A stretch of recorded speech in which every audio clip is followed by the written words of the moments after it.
d'Afrique ne survivaient pas. Cette exploitation se résumait à des statistiques. Et elle fonctionnait très bien.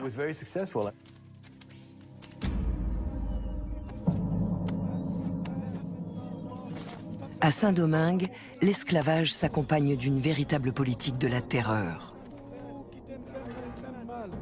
Pour le propriétaire d'esclaves Stanislas Saint-Foix, il s'agit simplement d'une gestion rationnelle de son cheptel humain. Les punitions lentes marquent plus les esprits que celles qui sont rapides ou violentes.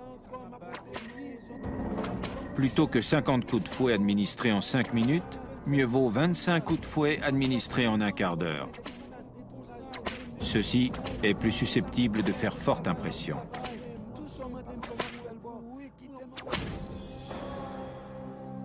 La description des tortures infligées aux esclaves est souvent effroyable. On amputait un bras ou une jambe à ceux qui avaient essayé de s'enfuir. On frottait leurs plaies avec de la chaux ou du piment.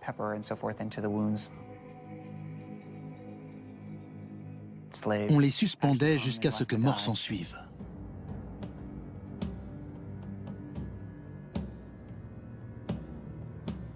Dans ces plantations, la vie des esclaves avait si peu de valeur que les tortures ont atteint un degré de cruauté et de raffinement inimaginable.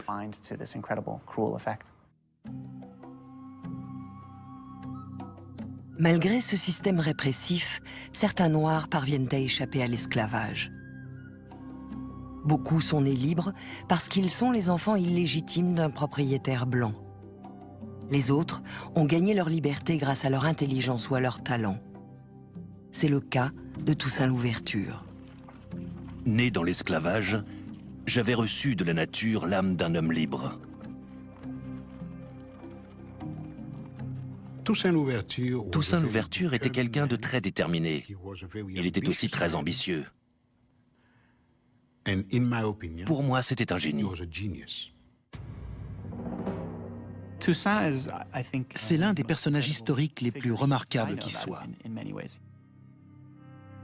Il est né et il a grandi dans une plantation de Saint-Domingue. Le propriétaire de cette plantation est un homme tolérant et ouvert pour l'époque. Enfant, Toussaint a ainsi pu apprendre à lire et à écrire. Il a fini par occuper un rôle privilégié dans la plantation en tant que cocher. Donc il était à la fois en relation avec les contremaîtres et les propriétaires. Quand il obtient sa liberté dans les années 1770, il se met alors à briguer d'autres fonctions.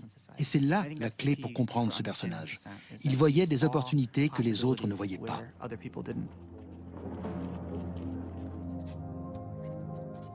Il était dans les affaires. Il avait des contacts aux États-Unis et ailleurs. Il possédait plusieurs comptes en banque. Il avait une formidable capacité d'organisation. Il aurait fait un excellent PDG de nos jours.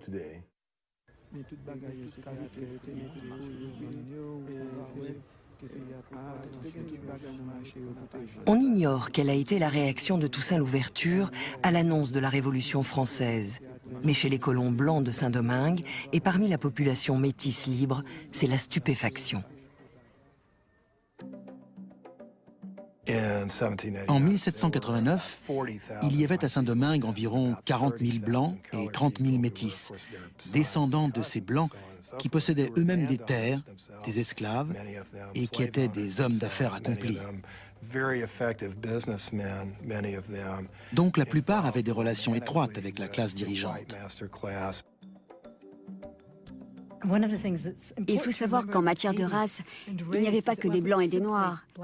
Il y avait toute une multitude de mélanges et de dégradés de marron.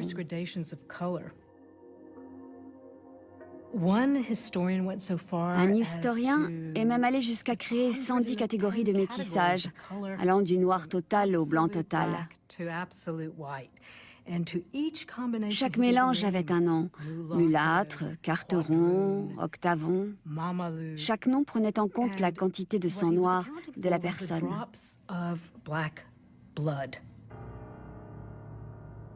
Grâce à la Révolution, les colons blancs espèrent obtenir une plus grande liberté de gestion des colonies. La population métisse espère, elle, des changements plus radicaux. Car si elle est née libre, elle n'est pas égale à la population blanche pour autant. Les métis devaient faire preuve de respect face aux Blancs. Ils devaient se lever en leur présence, les appeler monsieur, madame ou par leur titre. Ce n'était pas une situation facile pour eux. Et c'est pour ça qu'ils ont été les premiers, avant les Noirs, à réclamer l'égalité. En 1791, la population métisse de Saint-Domingue est bien décidée à saisir sa chance. Elle envoie une pétition au nouveau gouvernement français en demandant à jouir des mêmes droits de citoyens que les Blancs. C'est un message très fort qu'ils envoient à une société explicitement basée sur les inégalités. C'est une demande explosive. Cette pétition déclenche la fureur de la population blanche de Saint-Domingue. Les petits colons entament alors une vaste campagne d'intimidation. Ils menacent, passent à tabac et assassinent bon nombre de métis dans la capitale, Cap-Français.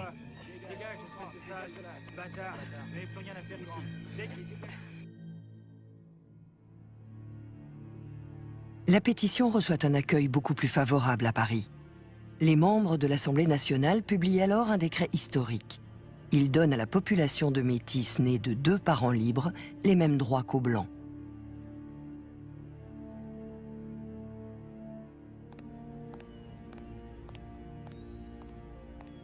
En dépit de la portée limitée de cette réforme, le gouverneur de Saint-Domingue refuse de l'appliquer.